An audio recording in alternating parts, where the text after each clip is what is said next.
Hello students, कैसे हैं आप सब लोग। आई होप आप लोग अच्छे होंगे, अच्छे से पढ़ाई कर रहे होंगे। एक बहुत कमाल की न्यूज़ निकल के आ रही है, सीबीएसई अपडेट है, जिससे आपको ये पता लग जाएगा कि एग्जाम की डेट क्या रहने वाली है और आपके 2024 में जो बोर्ड एग्जाम होंगे वो किस डेट से स्टार्ट होंगे। और ये देखना कैसे, ऑफिशियल अपडेट है, किसी न्यूज़पेपर की अपडेट नहीं है, सीबीएसई की अपडेट है। तो मैं आपको दिखा देता हूँ। सबसे पहले आप सीबीएसई की वेबसाइट, आप सबको पता होगा, cbsc.gov.in पे जाना है। इसमें आप अगर मेन वेबसाइट पे अगर आप क्लिक करते हो तो ये थोड़ा सा रिलोड होने में टाइम लेती है। फिर उसके बाद अब आपको सर ये तो 2024 का कहीं सर्कुलर है ही नहीं, तो देखो क्या करना है। जो अभी सीबीएसई क्लास 10 का रिजल्ट डिक्लेयर हुआ ना, इस वाले पे फोर्थ पे 1 2 3 4 फोर्थ वाले पे क्लिक करना और यहीं पे हमारी कमाल की खबर निकल गई है। अगर आप इसको स्क्रॉल करेंगे ना, मतलब देखो ये पूरा 10th क्लास का रिजल्ट के बारे में। अभी तो आपको ये सब पढ़ने की कोई जरूरत नहीं है, जैसे ही आप स्क्रॉल करोगे इसको कुछ इंपॉर्टेंट चीज़ें निकल के आ जाएंगी। ठीक है, तो ये तो सब रिजल्ट के बारे में बता रखा है, क्या क्या होगा रिजल्ट में। ठीक है, वो सारी चीज़ें बता रखी है। फिर इसके बाद फिर ये भी एग्जाम 2023 के बारे में ही बात कर रहे हैं। फिर इसके बाद हमारा इधर ही कहीं आ जाएगा, हाँ, नो मेरिट लिस्ट वेरिफिकेशन और इम्प्रूवमेंट। हाँ, ये आ गया, देखो, date of 2024 main examination, board has decided to conduct 2024 examination from 15th Feb, यानी 15th Feb से आपके बोर्ड एग्जाम स्टार्ट होंगे, जैसा कि इस बार था। तो अब आपको ये एक्चुअली पहले क्या होता था ना, सीबीएसई डिसाइड नहीं करते थे। ठीक है, तो होता क्या था, सब लोग न्यूज बनाते थे 10 से होंगी, कोई बोल रहा 15, जैसे रिजल्ट में नहीं होता है, कभी कोई बोल रहा 10 से होगा, कभी कोई बोल रहा 12 से होगा। वैसे ही एग्जाम को लेके रहता है, बच्चे भी परेशान होते हैं। तो सीबीएसई ने पिछले साल भी ऐसा कर दिया था और इस बार भी बता दिया है कि भैया 15 फरवरी से होंगे, तुम अपनी अपनी तैयारी कर लो। अब तुमको कौन कौन से की पॉइंट पता होने चाहिए वो जरा मैं बता देता हूं कि अगर 2024 के 15th Feb से पेपर होंगे तो आपको किन बातों का ध्यान रखना है। पहली चीज, पहला पॉइंट है कि भाई तुम्हारे जो पेपर होंगे प्री बोर्ड के, तो प्री बोर्ड के जो पेपर होंगे वो नवंबर में होंगे, मतलब नवंबर एंड हो सकता है, किसी स्कूल में मिड में भी ले सकते हैं। आप मान लो नवंबर एंड तक आपके, या नवंबर में मतलब हलचल शुरू हो जाएगी प्री बोर्ड की। ठीक है, अच्छा, कितने प्री बोर्ड होंगे, तो बहुत से स्कूल एक ही प्री बोर्ड करवाते हैं, बहुत से स्कूल 2 प्री बोर्ड भी करवाते हैं, 2 प्री बोर्ड, जिससे कि वो पता चल जाए कि एक्चुअल रिजल्ट क्या है। कई बार बच्चे का एक प्री बोर्ड खराब हो जाता है, तो एक प्रकार से उसका इंप्रूवमेंट करने का मौका मिल जाता है। तो आप ये समझ लो, अगर एक आपका नवंबर में हुआ तो एक दिसंबर में हो जाएगा या जनवरी के आसपास। ठीक है, और जनवरी में आपके प्रैक्टिकल एग्जाम भी होंगे, जैन में आपके क्या होंगे, प्रैक्टिकल एग्जाम होंगे। ठीक है, तो आप ये समझ लो मोटा मोटा कि नवंबर से आप बिजी हो जाओगे कहीं ना कहीं एग्जाम देने में, और फिर फेब में आपके पेपर होंगे। ठीक है, फेब में तो आपके पेपर स्टार्ट हो जाएंगे।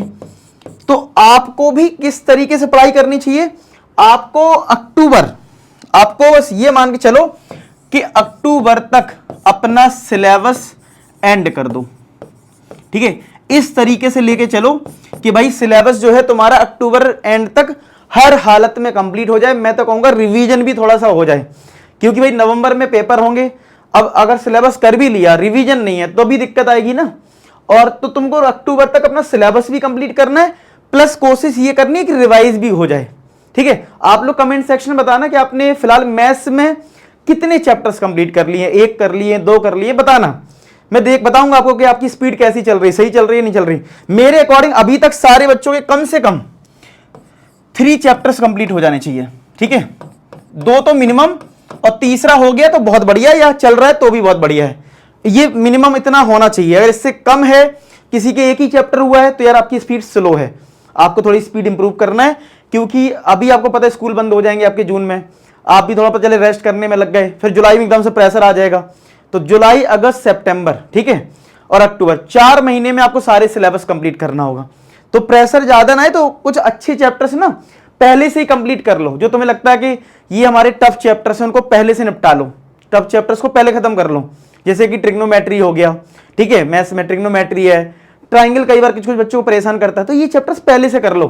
गर्मियों की छुट्टियों में इन चैप्टर को ज्यादा स्ट्रॉन्ग करना। क्यों, अगर तुम इसमें आरडी शर्मा लगाने बैठोगे या कोई रेफरेंस बुक सॉल्व करोगे तो आपका बहुत टाइम कंज्यूम हो जाएगा, मतलब बहुत ज्यादा, समझ रहे हो। और इसमें प्रैक्टिस की कोई कमी नहीं है, तो जितना स्ट्रॉन्ग अभी कर लोगे उतना ही तुम्हारा फायदा होगा। ठीक है, तो इस तरीके से प्लानिंग करो, प्री बोर्ड नवंबर में है तो माइंड मेकअप कर लो कि सितंबर अक्टूबर में सिलेबस खत्म और रिवीजन उसी में करना है, फिर जिससे कि आप नवंबर में, क्योंकि नवंबर के बाद आपको पढ़ने का, सेल्फ स्टडी करने का कम टाइम मिलेगा, उस पेपर में लगे रहो। जैसे हिंदी का पेपर है तो हिंदी की पढ़ाई कर रहे हो, मैथ्स का पेपर है, नई नई चीजें सीखने का टाइम नहीं मिलेगा आपको जितना टाइम अभी मिलेगा, ठीक है।